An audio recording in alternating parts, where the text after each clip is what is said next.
श्री सच्चिदानंद सद्गुरु साईनाथ महाराज की जय।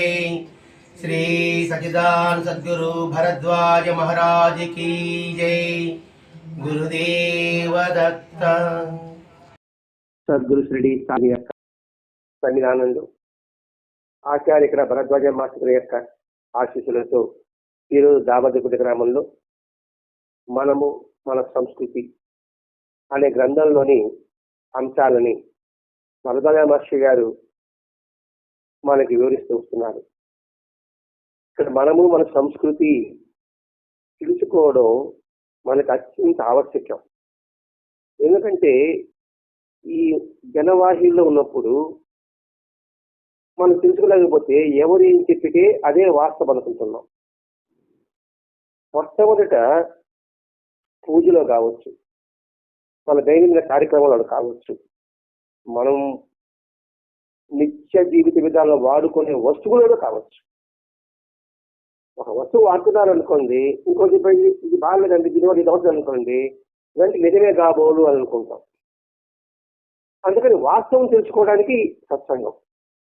ఇక్కడ భరద్వాజ మహర్షి గారు లౌకిక జీవితంలోని పక్కన పెట్టి పారమార్థికంలో కూడా అనేక అసత్యాలు ప్రచారం చెందుతున్నాయి.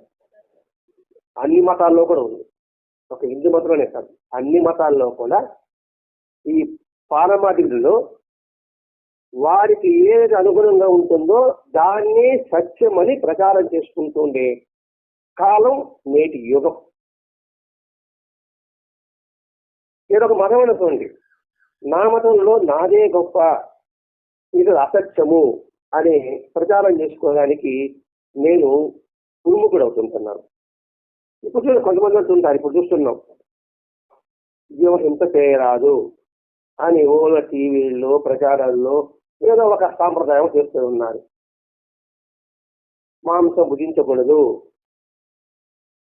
అని అంటున్నారు. ఇక్కడ మాంసం భుజించడమా భుజించకపోవడమా కాదు, సత్యం తెలుసుకోవడం ముఖ్యం. అసలు జీవహింస అంటే ఏంటి అది ఆలోచించాలి. అది మాత్రమే చెప్పే ఉద్దేశం. జీవహింస చేయరాదు అన్నారు అంటే కుక్కని నక్కని తొల్లిని కొట్టకున్నాడము జీవహింస ఇదే కదా అని అనుకుంటాం మనం. ఎదుటి మనిషి మనసును గాయపరిచినా హింసే.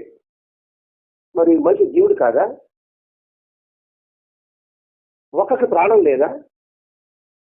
మరి మొక్కకు ప్రాణం ఉన్నప్పుడు ఆ మొక్కలన్నీ ఆకులను తింటున్నప్పుడు అది హింస కాదా అని అవగాహన వచ్చింది అనుకోండి. ఎవరు చెప్పారనుకోండి, ఏంటయ్యా మొక్కకి ప్రాణం ఉందిగా, దాన్ని చంపుతున్నాం కదా. వాడి ఒక ఆహార పల్లవాట్లని నువ్వు నియంత్రించడం ఏంటి? వాళ్ళ ఆహార పద వాళ్ళ నియమం ప్రకారం ఉంటుంది. ఇది చేయకూడదు, ఇది తినకూడదు అనడానికి నీకు హక్కు లేదు, ఎవరికి హక్కు లేదు. ఎందుకంటే ఇది చేయకూడదు చెప్పడం హక్కు లేదు. ఇది చేస్తే ఇది ఉంటుంది, ఇది చేస్తే ఇలా ఉంటుంది చెప్పు. ఎవరికి ఏదో తీసుకుంటారు, అర్థం తీసుకోవాలి. ఇప్పుడు ముఖ్యంగా ఏమిటంటే, ఇప్పుడు ఈ సందర్భంలో ఈ ప్రసంగంలో మాస్టర్ గారు వేదాలు అనేది బ్రాహ్మణి చదవాలా. ఇక్కడ బ్రాహ్మణి అనే పదం వాడుక భాష, బ్రాహ్మణులు అనేది వాచక భాష, అంటే మామూలుగా పుస్తక భాష. మనం ఏమంటాం, బ్రాహ్మణుడు అను. ఆ బ్రాహ్మణుడు ఏంటి, బ్రాహ్మణుడు అంటామా, బ్రాహ్మణుడు అని అంటామా. ఆ బ్రాహ్మణి అంటే బ్రాహ్మణే అంటాం, ఆయన బ్రాహ్మణుడు అంటాం, బ్రాహ్మణుడు అంటామా. వ్యవహారిక భాష. ఇప్పుడు వేదాలు బ్రాహ్మణే చదవాలా, ఇది ప్రశ్న. నిజమే కదా, మనం అంటలాంటి వాళ్ళు, మనం శూద్రులము, మనం చదవకూడదు కాబోలు, వాళ్ళే గొప్పోళ్ళు కదా అనే ఆలోచన మనందరికీ ఉంటుంది. ఇప్పుడు వేదాంత కాదు, ఇస్లాంలో కావచ్చు, క్రైస్తవులో కావచ్చు, ఇంకా కొంతమంది అయినా మిగతా వాళ్ళ సంగతి ఏమిటి? నువ్వు పరిమాణ వాడు అంటేనే నిజంగా నీ పరిమాణ వాడు అనే భావాన్ని మనం అడుగుతున్నారు. నువ్వు సైతాన్ అంటాడు, మరి సైతాన్ ఉంటే మనం సైతాన్ కాబోళ్ళు. సైతాన్ అంటే అర్థం ఏంటి? సైతాన్ పదం వాడుతున్నారు కదా, సైతాన్ అంటే అర్థం ఏంటి? దెయ్యం. ఏమి బైబిల్ చదువుతారు కదా, సైతాన్ అంటే ఏం చేస్తారు వాళ్ళు? దెయ్యం అంటారు. అంటే ఓం మన గురి వస్తుంది. అసలు సైతాన్ అంటే అజ్ఞానం అని అర్థం. సైతాన్ అంటే అజ్ఞానం అని అర్థం. దీని కాదు, భూతాలు కాదు, ఇది సృష్టిస్తున్నారు అన్నమాట. అది అసలు నేను అర్థం. అది మాసే చెప్తాను. మాసే కాదు, మా తొమ్మిది చెప్పేది అదే. అది నేను చెప్పాను అనుకోండి, నా దగ్గర మీరు రాదు, నా సాంప్రదాయం నా దగ్గరే ఉండిపోతుంది. భయపెట్టారు అనుకోండి, మీరుంటారు. ఇప్పుడు అన్ని మతాలలో కూడా ఎదుడు వాడిని భయపెట్టి స్వప్రయోజనం కోసం వాడుకుంటున్నారు. నేను అన్ని మతాల సంగతి మాట్లాడుతున్నాను ఇక్కడ, నేను ఒక మతం కాదు. భయపెట్టి స్వప్రయోజనం కోసం ఉపయోగించుకుంటున్నారు. అది దేవాలయాలు కావచ్చు, ఇంకో దాంట్లో కావచ్చు, ఇంకో దాంట్లో కావచ్చు. అసలు వేదం అంటే ఏమిటి మనం తెలుసుకుంటున్నామండి. అందువల్ల ప్రశ్నిస్తే చెప్పగలిగే సామర్థ్యంలో ఉండాలి, లేదా నవ్వుకొని తప్పుకొని సామర్థ్యంలో ఉండాలి. అంటే గిలిగిలిగా ఉంటుంది కదండి. తెలుసుకోవాలనుకోండి, చెప్పగలిగే సామర్థ్యం. ఎందుకు ఈ వాదన అనుకున్నప్పుడు ఒక నవ్వుని వెళ్ళిపోవాలి, లేకపోతే అదే నేను మనకు కనిపిస్తుంది కదండి. అసలు వేదాలు ఋగ్వేదం, యజుర్వేదం, సామవేదం, అథర్వణ వేదం ఇంతవరకు తెలుసు. మరి అవి ఏం చెప్పాయి? అసలు వేదం ఏం చెప్తుంది? ఏ వేదం చెప్పినా, ఏ మతం చెప్పినా ధర్మం ఉంది చెప్తుంది. ఆ ధర్మం నేను పాటించకుండా నేనేం చెప్తానన్నమాట. ఎందుకు నువ్వు ప్రశ్నిస్తే నన్ను, అందుకే నేను మాయలో ముడతాను నేను. కాబట్టి మనం మెచ్చుకుంటున్నాం. వేదం ఏం చెప్తుంది? ధర్మము, సత్యము, అహింస, దయ, వాటితో ఎలా జీవించాలో చెప్తుంది వేదం. అలాగే బైబిల్, అలాగే ఖురాన్, అలాగే జైన మతం, బౌద్ధ మతం, ఏదైనా కావచ్చు కాక. మరి ఈ 4 కలిగిన వ్యక్తి వాడు వేదం చదివచ్చా? వేదం చదవలే, వేదంలోని అర్థాన్ని తెలుసుకుని గ్రహించి ఆచరిస్తున్నాడు. ఇంకా చదవాల్సిన అవసరం ఏంటి?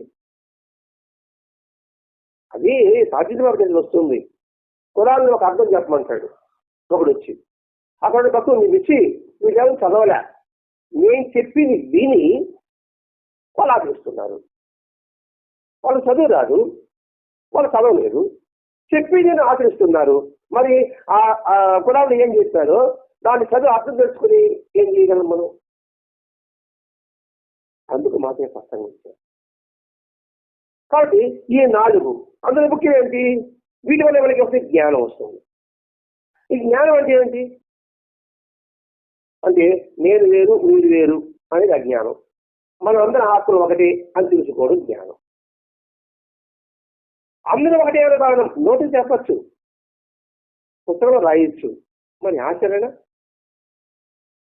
అందులో సాయినాథుడు నువ్వు సూర్యుడంతా కలిసి నేను అని ఒక వాక్యం చెప్పేశాడు. ఆ వాక్యాన్ని సులభమైన వాక్యం, అలా కాకుండా అర్థం కాకుండా పరలోకం తండ్రి, ఆ తండ్రి ఏ మతం పరలోకం? మరి పరలోకంలో తండ్రి వల్ల నువ్వు నిర్మూలమై ఉండు, నిలవడం ఏం చేస్తా అయిపోయింది. అడిగి మనం తెలుసుకోవడం కోసమే ఈ గ్రంథం ఇచ్చాడండి. ఇక్కడ అయిన తర్వాత రెండోది అంటే వేదం అర్థం చెప్పుకుంటున్నామండి, ప్రకృతి ఆరాధన. ఏం చెప్పేది? ప్రకృతిని ఆరాధించు. ప్రకృతి అంటే దేవుడు పంచభూతాలు, భూమి, నీరు, ఆకాశం, అగ్ని, వాయువు. మరి ఇవి పుస్తకాలు చదవబడలేదు, చదవబడలేదు. వీటిని 5 నువ్వు ఆరాధించావు అనుకుంటే నువ్వు వేదం యొక్క సారాన్ని గ్రహించినట్టే.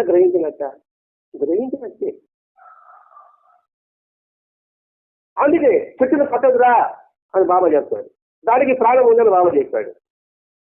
మరి వేదంలో అర్థం కాదేది. మరి ఆ అర్థం తెలుసుకున్న తర్వాత ఎవరు చేస్తే ఉంది, ఎవరు చేసినా ఒకటే. మీరు అన్నం కుండలో వండుతున్నారు, మీరు అల్యూమినియం పాత్రలో వండుతున్నారు, మీరు స్టీల్ పాత్రలో వండుతున్నారు, మీరు వెండి పాత్రలో వండుతున్నారు. మరి అన్నం ఉండే ప్రక్రియ ఒకే విధంగా ఉందా, వేరే విధంగా ఉందా?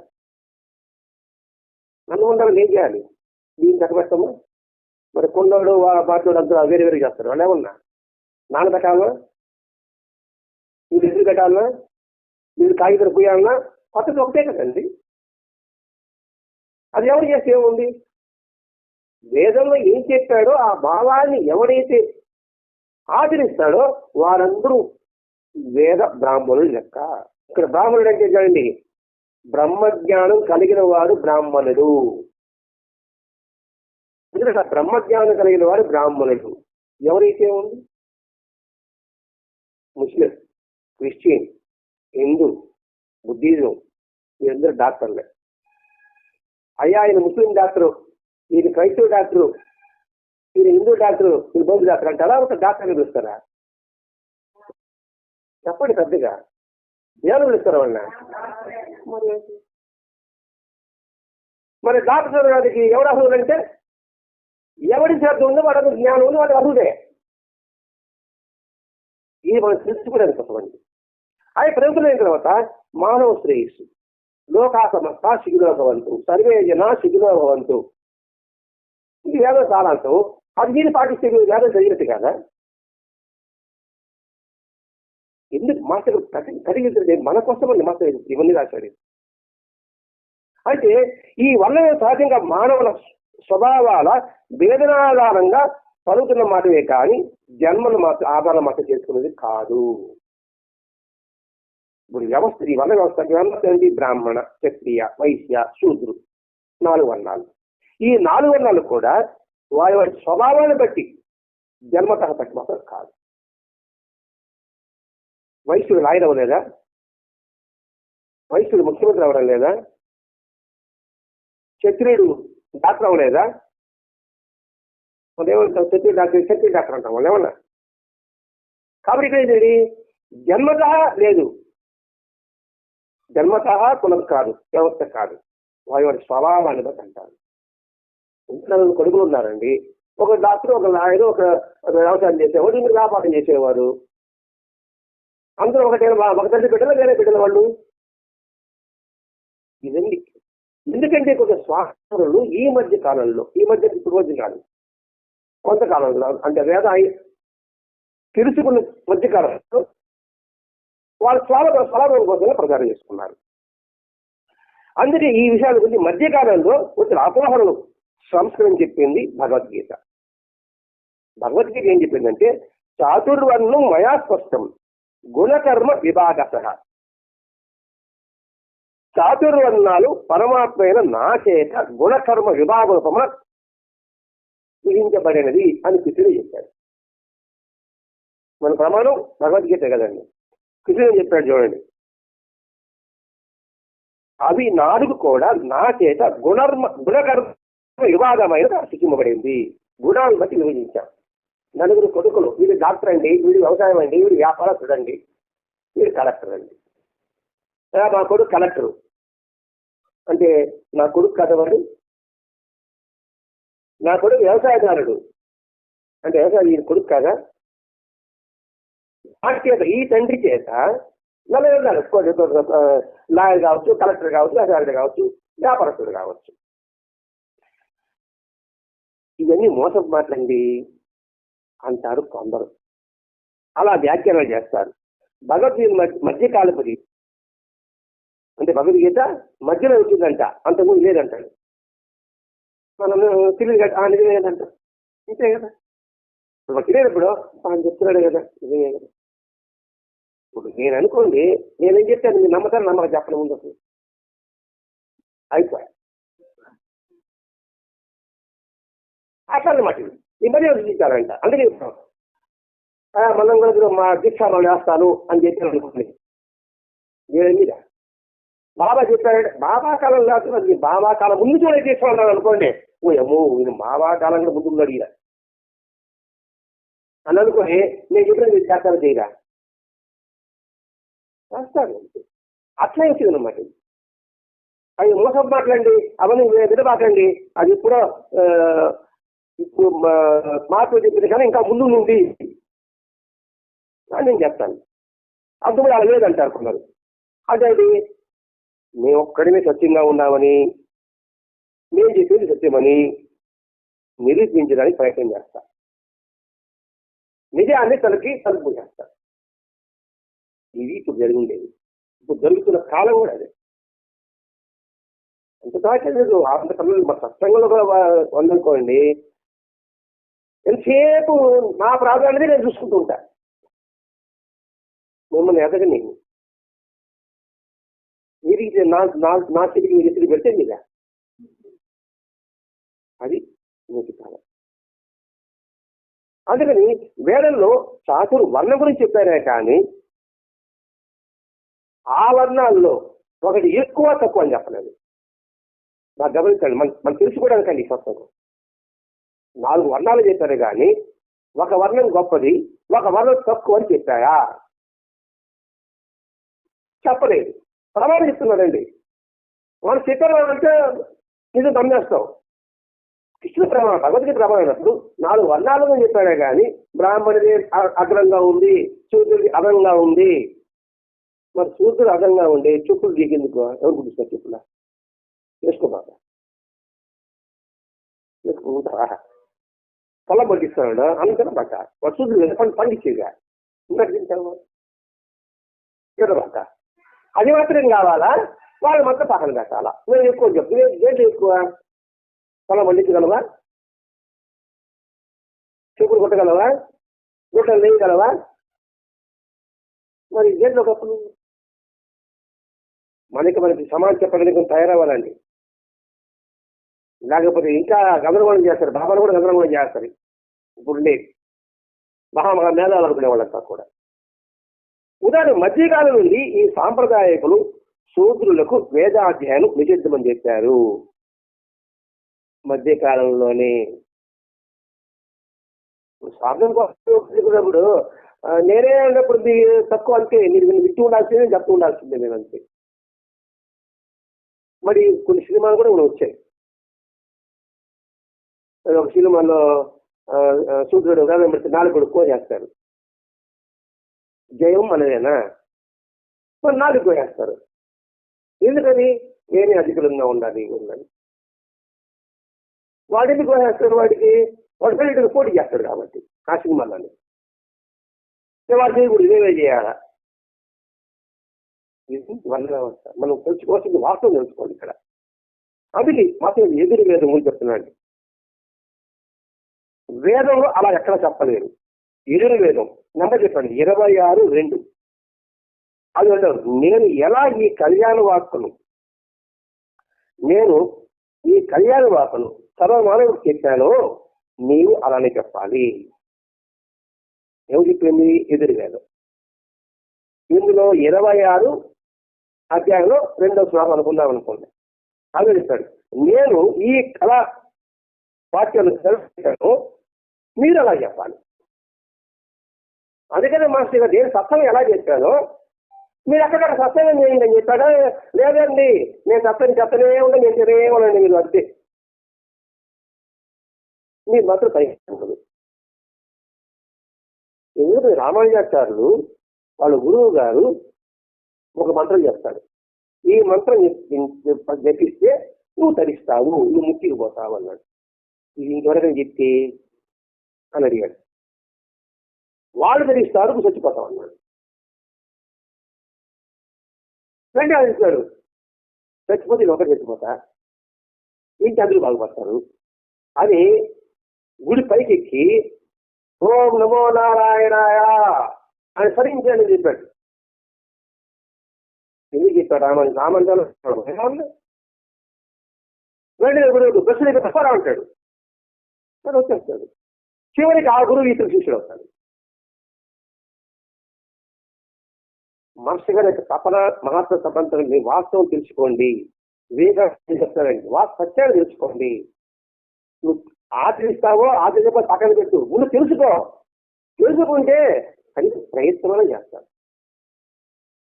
అది ఎదుర్వేదంలో 26 అధ్యాయం అనుకుంటే 2 దాంట్లో నేను నీకు ఎలా చెప్తాను నువ్వు అలాగే చెప్పాలి. బ్రాహ్మణులకి, క్షత్రులకి, వైశ్యులకి, శూద్రులకి, సేవకులకి, అతి శూద్రులైన తక్కువ వాళ్ళని కూడా చెప్పాల్సింది అన్నాడు. మరి పిచ్చి చెప్పి మనం ఎలా కదండి? ఆయన పూజించుకో సరిపోయిందా? ఆయన జయింపులు చేసుకో సరిపోయిందా? మరి ఆయన ఏం చెప్పాడో గ్రహించాలి కదండి. ఆయన ఏం చెప్పాడో గ్రహించగలిగితే ఒక కృష్ణాష్టమి రోజు మేము ఉత్సవం చేశాను అనుకోండి, గొప్ప గొప్ప వాళ్ళకి రెండు పీట్ల ప్రసాదము, తక్కువ పీట్ల ప్రసాదం ఎందుకు పెడతాను? గొప్ప వాళ్ళు వచ్చినప్పుడు అర్థం చేపిస్తాను, మామూలు వచ్చినప్పుడు హార్ట్ ఎందుకు ఇప్పిస్తాను అని చూస్తూనే ఉన్నాం మనం. మరి నేనైతే ఇష్టపడుతుంది. అలాగే బాబా భక్తుడు అనుకోండి, అలాగే రాముడు భక్తుడు, అలాగే విఘ్నేశ్వరుడు భక్తుడు, చంగాల ఎవరైనా కావచ్చు కాక, నువ్వు ఎవరిని ఆరాధిస్తావో వారు చెప్పిన వ్యతిరేకంగా వచ్చినప్పుడు నువ్వు వాడిని కించపరిచినట్టు, అవమానపరిచినట్టు, అగౌరవపరిచినట్టు ఎంత మహాపాపం ఆలోచించండి. చిన్న పాపం కాదు అది. వాడిని ఆరాధిస్తూ వాడు వ్యతిరేకంగా ప్రవర్తించినప్పుడు మహాపాతకం అది. ఆ పాతకాన్ని బయటపెట్టడమే మాస్టర్ గారి యొక్క ఉద్దేశం. మనం తిరిగి ఏదో పాపాలు చేస్తున్నాం, తెలుసుకున్నాం అనుకోండి కొంత పాపం తగ్గించుకుంటాం. ఇది కష్టమైన అవసరం లేదండి. నువ్వు ఎక్కువ నమస్కారం పెడతాను, నాతో సమానంగా ఉన్నావు ప్రేమగా చేస్తాను, నాకన్నా తక్కువ ఉన్నావు ఆయన కూర్చోరా నేను చెప్తాను అంటాను. దీనికి ఏమైనా కానీ ఖర్చు ఉందా? అది మహాత్ములే, నిజమైన మహాత్ములే. అది కూడా చెప్తాను, నిజమైన మహాత్ముల యొక్క విధానం అది. అలాగే చూడండి, అధర్వణ వేదం అని చెప్తారు. అధర్వణ వేదం చెప్పారు అంటే, ఓ మానవుడా గంభీరమైన అని శ్లోకం చెప్పాల చదవలేను. ఓ మానవుడా సత్యస్వరూపుడైన నేను సత్యమైన వేద విజ్ఞానాన్ని నేను ప్రకటించా. సత్యమైన వేద విజ్ఞానం ప్రకటించా. ఆ వేదములకు నేను పుట్టునిచ్చిన వాడిని. ఆ వేదానికి నేనే కారణం. నేను సేవకులకి ఆర్య పక్షపాతం కలవాడను కాను. ఆర్యులు గొప్పవాళ్ళు, సేవకులు దాసులు. వేదాలు సృజించింది నేనే, వేదాలు పలికించింది నేనే, పలికేది నేనే, వేదాలు మీకు వినిపించేది నేనే. నేను ఆరులకి దాసులకని నేను పక్షపాతాన్ని వహించలేదు. నా వలే నువ్వు ప్రవర్తించు. సత్యవంతములైన ఆదేశంలో పాటించే వారినందరినీ రక్షిస్తాను. ఈ బైబిల్ వాక్యం లాగుంది నాకు కూడా. నువ్వు నా తండ్రి వలే అందరిని ప్రేమించు, అది పొందవతడే. ఈ అవరుడు కూడా నువ్వు నా వలే ప్రవర్తించి సత్యవంతమైన నా ఆదేశాలని పాటించిన వారందరూ కూడా రక్షిస్తాను. నా నామమహిమ వలన, బైబిల్ వాక్యం కదా, నా నామమహిమ వలన నీకు దెయ్యాలు పోగొట్టే శక్తి వచ్చినప్పటికీ, రోగాలు తగ్గిన శక్తి వచ్చినప్పటికీ, నేను చెప్పినట్టు గడుచుకోకపోతే నువ్వు నా దగ్గరకు వస్తే నువ్వు కూడా తెలుసుకో అని అంటాడు బైబిల్. అన్నాడా లేదా? ఆ వ్యక్తి గుర్చుకోవాలనా? బాబా కూడా వాపోయాడండి. నేను అందరినీ సమానంగా చూస్తా, కొందరు దొంగలు అవుతారు. వాడు చచ్చిపోయేటప్పుడు కూడా ఏదో ఎలా సంపాదనని చూస్తూ ఉంటాడు. వారి మాటలు వినను, నేను ఎందుకు వినాలి, ఏ సహాయం కూడా చేయను అంటాడు కదండి. సాయి శైలిలో గ్రంథంలో వస్తుంది కదండి. మరి మన వరకు మన ప్యూరిటీ, మన వరకు మనకు ఆత్మపరిశీలన నిరంతరం చేసుకోవాలండి. నిరంతరంగా ఆత్మపరిశీలన చేస్తున్నాడు ఏదైనా బ్రాహ్మణుడు. బ్రాహ్మణుడు అంటే పుట్టుకతో బ్రాహ్మణుడు కాదండి, జ్ఞానంతో బ్రాహ్మణుడు. నేను లక్షిస్తాను ఆయన చెప్పున్నాడు. ఈ వచ్చే వాటిలు కావు. శూద్రులు సంతతి వారి కూడా వేదాలను ప్రచారం చేసింది ఆధారాలు ఉన్నాయి. పురాణం చెప్పాలి, ఆధారాలు ఉన్నాయి. శూద్రులు, దాసులు అంటే ఇంకా తక్కువ వాడు, వారి యొక్క సంతతి కూడా అంటే దాసుల యొక్క సంతతి, వారు కూడా వేదాలు పఠించినట్టుగా ఆధారాలు ఉన్నాయి. వ్యాసులు పుట్టిక ఏంటి? సత్యకామజాబాలుడు ఆయన పుట్టిక ఏమిటి? సంజీవుడు ఆయన పుట్టిక ఏమిటి? విదురుడు ఆయన పుట్టిక ఏమిటి? వీరంతా దాటి పుత్రులు, జ్యేష్ఠ పుత్రులు. మరి వారిని పూజించడం లేదా? వ్యాసవాళ్ళని పక్కన పెడతారా? మరి గురుకుని ఏం చేసుకుంటున్నారు? మాస్టర్ ఇక్కడ ఖచ్చితంగా ఇస్తున్నాడండి ఇక్కడ వాస్తవాన్ని. మరి ఇస్తున్నాడు వాడు. అంటే వీరందరూ కూడా ఏ కులం వారు? వారు దాసులు, వాళ్ళు బ్రాహ్మణులు కాదు. మరి వ్యాస భగవానుడు వేదాన్ని వివరించాడు, మహాభారత రచించాడు, భాగవతాన్ని అందించాడు. ఆయన కులం తక్కువవాడా? అదండి. సరే వాళ్ళంతా పక్కన పెడతామండి.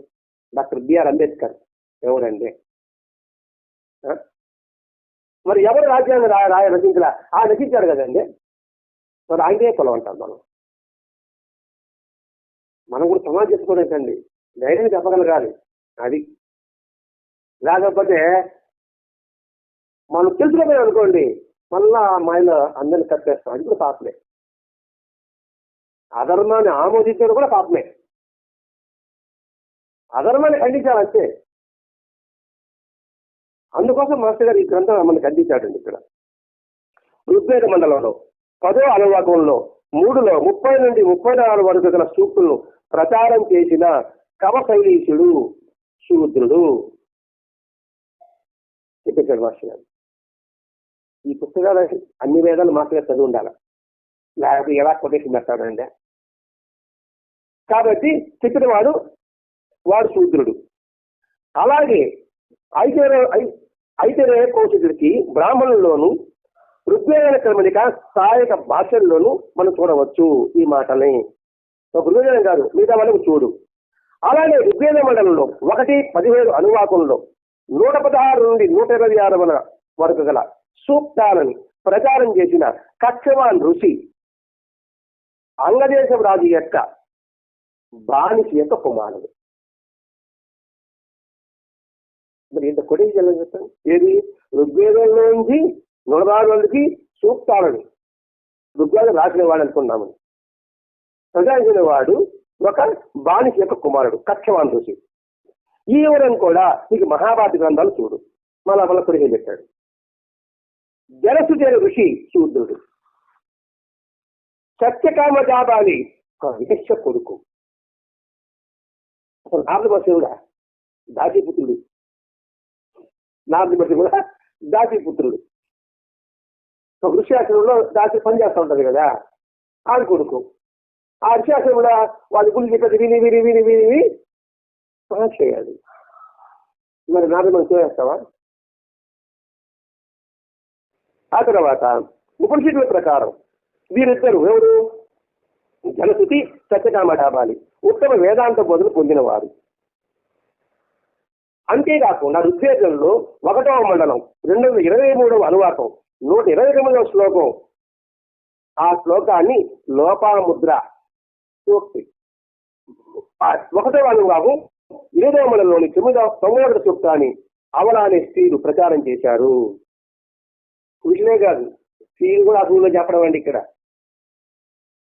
వచ్చింది స్త్రీలు 10 ప్రశ్నల్లో స్త్రీలు వీళ్ళని చదవచ్చా, వాళ్ళ పూజ చేయించా అని 10 ప్రశ్నలో వచ్చిందండి. దానికి సమాధానం మాస్టర్ గారు చెప్పున్నారు. అలాగే చెప్పాడు ఋగ్వేద 1వ మండలము 223వ అనువాకంలో 129వ శ్లోకాన్ని లోపాముద్ర చెప్పాడు. 1వ అనువాకం 8వ మండలంలోని 91వ సూక్తాన్ని అవలా అనే స్త్రీలు ప్రచారం చేశారు. ఇది కూడా ఋగ్వేద క్రమంలో చెప్పబడి ఉంది. వీటిల్లో ఏ వర్ణానికి ఏ జాతికి వేదాధ్యానం నిషిద్ధమని చెప్పలేదు. ఈ వేదంలో కూడా చెప్పడానికి స్త్రీయా పురుష, జాత, వర్ణమ, వర్గమ వాళ్ళు చెప్పలేదు. వాళ్ళు చేయకూడదని అందరూ చెప్పలేదు. వాళ్ళు చెప్పినప్పుడు నేను ఎలా చెప్తానండి? మాస్టర్ గారికి ఉద్దేశం అదే. బాబా చెప్పండి ఎలా చెప్పగలుగుతాను నేను? అదే బాబా చరిత్రలో 9వ అధ్యాయంలో రాధాబాయి ఒక ఉపదేశం కోసం వస్తుంది. ఉపదేశం కోసం వచ్చినప్పుడు బాబా మౌనంగా ఉంటాడు. ఆయన 3 రోజులు ఏమి తినదు. శ్రావణ వస్తాడు. అయ్యా ఆయన తిన సత్తికిద్దంటే నీకు కట్టిగారు వస్తాడు అంటాడు. ఆయన రక్షిస్తాడు. రక్షించిన తర్వాత 3 రోజులు అన్నం ఉంది కదా, ఆయన సొమ్మేం పోయిందే, ఏదో చెప్పా ఆ సొమ్మేములు పోతుందా? బాబా సొమ్మేములు పోతుంది చెప్పండి. చచ్చిపోతాం కదా. అది కాదమ్మా ఏదో తూ అనో తా అనో అని చెప్పి నడుపు సంతోషపడిపోతుంది కదా. మా సాంప్రదాయం వేరు అని గుర్తుపెట్టింది. చాలా నా గురువు నాకు ఉపదేశించలేదు, మరి నేనేలా ఉపదేశిస్తాను? ఈ పాయింట్ మనం అండర్లైన్ చేసుకోవాలండి. మాస్టర్ గారు అని చెప్పుకోవడం కాదు, మాస్టర్ గారు చెప్పడం కానీ నువ్వు ఎలా చెప్తావు? అందుకే కదా దీక్షల సంగతి మనం ఖండించింది. మాలధారం చేస్తాడు, ఇది ఖండించాము, ఇది ఖండించాం. ఎక్కడ చెప్పాడు మాస్టర్ గారు? దీక్షలు చేయమని చెప్పాడా, మాల వేసుకోమని చెప్పాడా? మిమ్మల్ని ఏమో ధ్యానం చేయమన్నాడు, మిమ్మల్ని ఏమో పారాయణ చేయమన్నాడు, మిమ్మల్ని ఏమో సేవ చేయమన్నాడు. ఎవరి తగ్గస్తాను నువ్వు చెప్పాడు. విజయనగర్లో మందిరం 1985లో కుమాభిషేకం. అలో సాయంకాలం మాస్టర్ గారు రాత్రి, ఇప్పుడు మాస్టర్ గారు విద్యలో పటం పెట్టారు మందిరంలో, అక్కడ కూర్చున్నారు అనమాట. అందుకని అక్కడ పటం పెట్టారు. దాని మీద కూర్చొని అదులు కూర్చున్న తర్వాత నువ్వు ఈ పని చేయాలి, నువ్వు ఈ పని చేయాలి, నువ్వు ఈ పని చేయాలి, నువ్వు ఈ పని చేయాలి. నేను పూజ చేస్తానని చెప్పేసి నా దగ్గరికి రాకూడదు.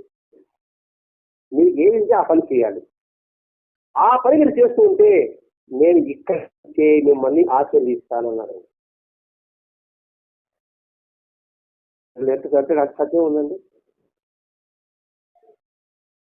నిజంగా అది ఇప్పటికీ కత్తి కనబడుతుంటుంది. ఇంకొకటి ఫోటో చూసా కూర్చారా అంటే ఫోటో చూస్తున్నాడు అనమాట. జమ్మంగా కూర్చా అది అప్పుడని ఇప్పుడు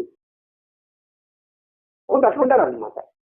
నిజంగా మాస్టర్ గారు రాయికర్త పుస్తకాలు అవును చెప్పాడండి. స్టాల్ పెట్టాడు. ఇప్పటికీ ఆ పుస్తకాలు చేస్తూనే ఉండాలి. అందులో ముగ్గురు కూర్చొని పెట్టాడు. ముగ్గురు కూర్చోబెట్టి ఇద్దరు లేదు, ఈ వారం మాత్రం చేస్తూనే ఉన్నాడు.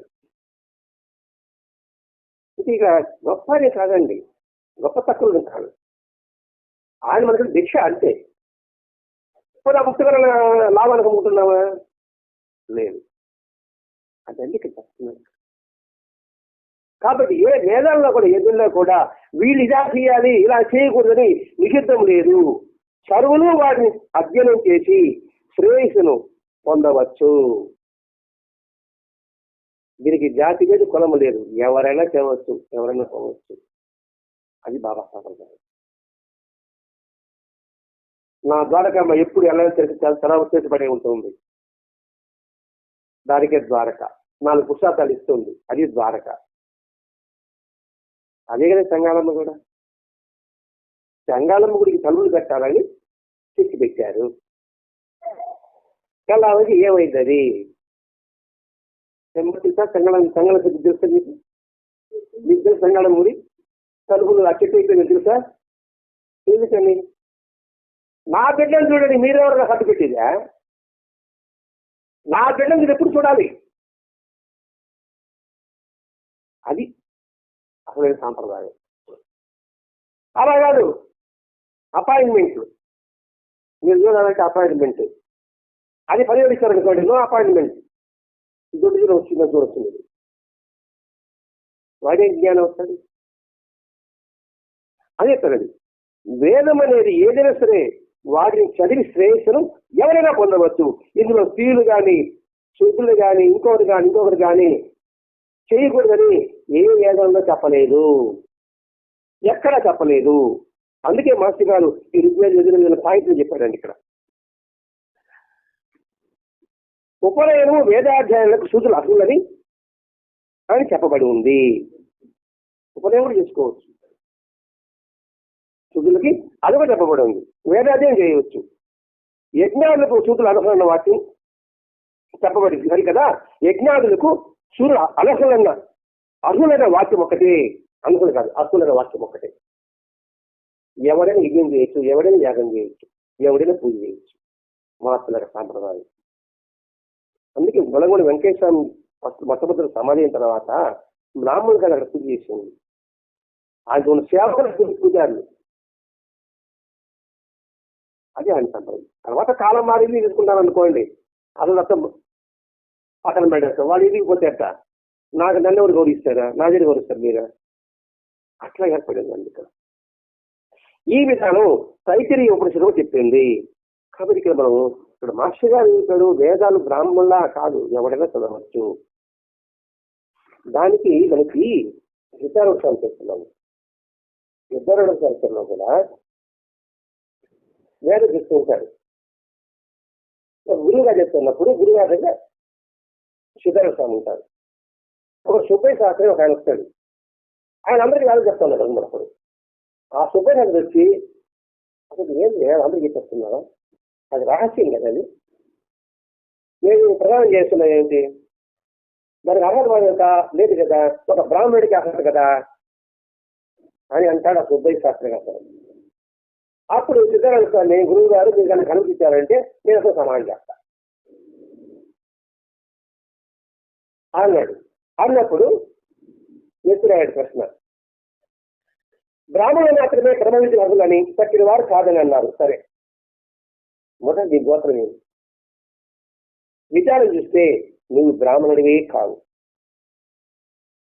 ఎట్లా అంటే వజ్రసూచి గ్రంథం, వజ్రసూచి గ్రంథం అంటే అది ఉపనిషత్తు గ్రంథం అండి. అందులో ఏం చెప్పబడి ఉంది? అందులో 6 ప్రశ్నలు చెప్పబడి ఉంది. అది కాదైతే అసలు నీకు బ్రాహ్మణత్వం లేదు. ఇక్కడ వజ్రసూచి గ్రంథం కొత్తగా గ్రంథం తీసుకుంటాండి. వజ్రము సూచి మొన వాడిగా ఉంటుంది. దాంట్లో అర్థం ఎక్కడుంటది, చాలా వాడిగా ఉంటుంది అనమాట. ఏమన్నమాట, ఈ కుల వ్యవస్థని జాతి వ్యవస్థని ఖండిస్తుంది అనమాట. అది మరి అది ఖండిస్తే కొన గుచ్చుకుంటుంది జనానికి. అందుకని దాన్ని ఎవరికి అప్ప పక్కన పెట్టేస్తాను నేను దాన్ని. అంత సూది మన లాగా ఉంటుంది అనమాట. సత్యం ఎప్పుడు వాడిగానే ఉంటుంది. నిజము ఏముంటుంది, నిజం నిప్పు లాంటిది అంటారు కదండి. అందులో నిజం పోదు, అసలు పెద్ద బూడిది లాగుంటుంది అని గుర్తుకొస్తుంది బాగా. అది చెప్పానండి. 6 ప్రశ్నలు. 1, బ్రాహ్మణుడు అంటే శరీరమా, లేకపోతే జీవమా ప్రాణమా, లేకపోతే జాత, లేకపోతే కర్మ, లేకపోతే దానమా, లేకపోతే జ్ఞానమా అని ప్రశ్నించాడు. బ్రాహ్మణుడు అంటే ఈ దేహమేనా అన్నప్పుడు ఈ దేహం అన్నాం కదా, ఈ దేహం అనేక పూర్వజన్మ కర్మతో వస్తుంది. ప్రారంభము సంచిత ఆయిక అంటే మొట్టమొదట సంచిత కర్మ అంటే గత జన్మలో చేసిన కర్మ ఫలితం. అది రికార్డింగ్. గత జన్మలో చేసిన కర్మ ఫలితాన్ని అది రికార్డెడ్ అంట, స్టాక్. ఆ స్టాక్ ప్రారంభం ఇప్పుడు అని తీసుకున్నాం, ఇప్పుడు అనుభవించాము. అంటే గత జన్మలో చేసిన కర్మను బట్టి నేను ఎన్ని జన్మలు ఇచ్చాను,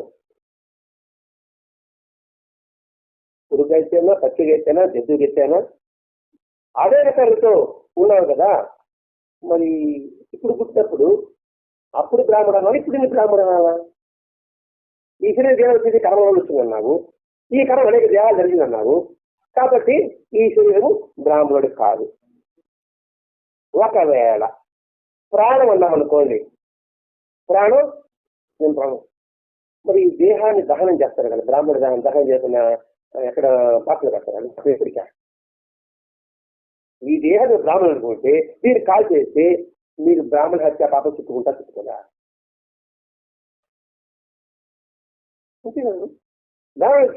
కాల్ చేస్తాను. ఇప్పుడు నా పేరు మట్టుకుడు కాదు అనుకోండి, మట్టుకుడి బ్రాహ్మణ హత్య చుట్టుకుంటుంది కదా, అది కూడా కాదు. ఇంకోటి, మానవ ప్రతిబంధు కూడా కొందరు ఋషులు నీటి ముందు జన్మించారా లేదా అంటే, శూద్రులకు కూడా ఋషులు నీటి జన్మించారా లేదా? ఊర్వశి గర్భాన వశిష్ఠ మహర్షి. మరి ఊర్వశికి పుట్టాడంటే అది అక్రమ సంతానం అత్యాధిక అర్థం అవుతుంది. మరి వశిష్ఠ మహర్షి ఎలా అవుతుంది? అలాగే వ్యాసుడు దాసి పుట్టాడు కదా, జంబుకుడు అనేవాడు లేడి కల్పన, ఏది దిగర్భం పుట్టాడు శూన్య మహర్షి. పుట్టలో పుట్టాడు వాల్మీకి మహర్షి. కుంభ నుంచి అగస్త్యుడు జన్మించలేదా? అలాగే గర్భం నుంచి బుద్ధుడు. ఈ విధంగా ఋషులు కూడా వేరు వేరు జాతుల్లో జన్మించి కూడా వారు ఆత్మజ్ఞానం అయినారా లేదా? మరి నువ్వు బ్రాహ్మణుడేనా అంటావు? మన వేదం ఏం చెప్పారు, మాత్రం ఏం రచించారు, సిద్ధారాయణ స్వామి అది చెప్తున్నాడు. జ్ఞానం అంటారా? జ్ఞానం అందరిలో ఉంది. మీరు చెప్తున్నాం డాక్టర్ అనేది, మీరు చేసిన డాక్టర్, మీరు చేసిన డాక్టర్, షుగర్ డాక్టర్, వైద్య డాక్టర్, ప్రతి డాక్టర్ అంటారు. ఎవరన్నా డాక్టర్ ఏమంటారు? మరి జ్ఞానం పెట్టుకుంటే అంతా ఒకే జ్ఞానం కదా. మరి సత్యులకు బ్రాహ్మణ అంటాం అన్నాడు. ఇంకోటి దానం అంటావా? రాజులు చేస్తున్నారు దానం, మంత్రులు చేస్తున్నారు దానం, శూద్రులు దానం చేస్తున్నారు. మరి ఎవరు బ్రాహ్మణుడు? అందరూ బ్రాహ్మణులే. అప్పుడు బ్రాహ్మణుడు అంటే ఎవరు? జాతి రహితుడు, సద్గురుడు, క్రియాశీలకుడు, వాడు మాత్రమే బ్రాహ్మణుడు. అందుకే పండిత సమదర్శన అని పదం వస్తాడు. పండితుడనేవాడు అందరి పట్ల సమభావం కలిగి ఉన్నవాడే పండితుడు. అందరినీ సాయిరాజు అవుతున్నా ప్రతి ఒక్కరి సమభావం. కలెక్టర్ వాడు వచ్చాడు, నేను స్పెషల్గా దర్శించాడా? మరణ వేసి బంగాళాలు తిరిగి పెట్టింది బాబా దగ్గర, ఏమైనా మరి తీసుకున్నాడా? ఇవన్నీ మనం గ్రహించాల్సింది. కాబట్టి వేదం చదవడానికి, చెప్పడానికి, వినడానికి అందరూ అర్హులే అనేది మనం తెలుసుకోవడానికి ఇక్కడ. అంతేకాకుండా పతంజలి మహర్షి రాశాడు, యజ్ఞయాగాలు చేయడం శూద్రులందరూ కూడా నిషిద్ధం కాదని. మరి పతంజలి మహర్షి అని గొప్పడంటారు కదండి, మరి ఆయన చెప్పాడు కదా ఇది ఎవరికి నిషిద్ధం కాదు, వాళ్ళు కొంత అర్హులని అనర్హులని ఎక్కడా లేదు. ఇంకో చెప్పాడండి, పంచమహాయజ్ఞాలు ఎవరైతే ఆచరిస్తారో వారందరూ వేద చెప్పడానికి అప్పుడు. పంచయజ్ఞాలు ఎవరైతే చేస్తాడో, పంచయజ్ఞాలు అంటే దేవయజ్ఞం, ఋషి యజ్ఞం, పితృయజ్ఞం, మనిషి యజ్ఞం, భూత యజ్ఞం, ఈ 5 యజ్ఞాలు ఎవరైతే చేస్తాడో వాడు అర్హుడు. ఇవేం బాబా మనం చెప్పలే, అన్ని చూపించాము. దేవయజ్ఞం ఎవరి ఇతరులని వారు పూజించండి చెప్తాడు. 2 ఋషి యజ్ఞం, నువ్వు ఋషి అంటే గురువు అనుకున్నావు, నువ్వు గురువు దగ్గర ఏమైతే తెచ్చుకున్నావో అది ఇతరులకు నువ్వు చెప్పడమే ఋషి రుణం తీర్చుకున్నట్టు. అంటే దేవరుణం అంటారు, ఋషి రుణం అంటారు, దేవయజ్ఞం అంటారు, ఋషి యజ్ఞం అంటారు. నువ్వు ఏమైతే విన్నావో దాన్ని ఇతరులకు అందించడం, రుణం తీర్చుకోవడం ఋషి యజ్ఞం. ఇంకా పితృయజ్ఞం, తండ్రి జరిపించారు, తండ్రి మాట నిలబెట్టడం ఇప్పుడు చెప్పుకుంటాం, తండ్రి మాట నిలబెట్టడం పితృయజ్ఞం. తండ్రి దగ్గర తానే నడిపించుకోవడం పితృయజ్ఞం. అబ్బా వాడండి వాళ్ళ నాన్నలాగా ఉన్నారండి, అలా చేసుకుంటే. మనిషి యజ్ఞం ఒకే మాట చెప్పుకుంటాం, మనిషిగా గౌరవించు అంతే. మిగతా లోకమైన ఉంది. ఇంకా సాటి మనిషి వీడు నాలాంటి మనిషి తేడా ఏముంది? ఇంకోటి భూత యజ్ఞం. భూతం అంటే భూతాలు కదండి, సకల జీవులు ప్రాణులు, చెట్టు మొదలుకొని కొండ వరకు ఇవన్నీ భూతాలే. భూతాలంటే కోర్ల కొమ్ములు అనేది కాదండి. వాటి పట్ల నువ్వు ప్రేమతో అంతే. ఇవన్నీ కూడా భాగవతం చూపిస్తున్నాడా లేదా? కాబట్టి మనం అనవసరం కాదు. ఈ వైద్య కర్మలన్నింటినీ ఆచరించడానికి అందరూ అర్హులే అని అనేకమైన మహర్షులు చెప్పుకున్నారు. స్త్రీలు కూడా శుద్ధులని అధ్యయనం చేసి తీర్థాలు చెబుతున్నాయి. ఇది కూడా చదవచ్చు. అందులో గార్గి అనే మైత్రి అనే ఒక ఆమె, రామకృష్ణ శారదామాత, వీళ్ళందరూ ఉన్నారండి. కాబట్టి స్త్రీలు కూడా అధ్యయనం చేసేవచ్చు. కొద్దిగా చెప్పాలంటే వేదాలు సర్వ మానవ జాతికి ఉద్దేశించబడింది ఒకే ఒక సమస్య.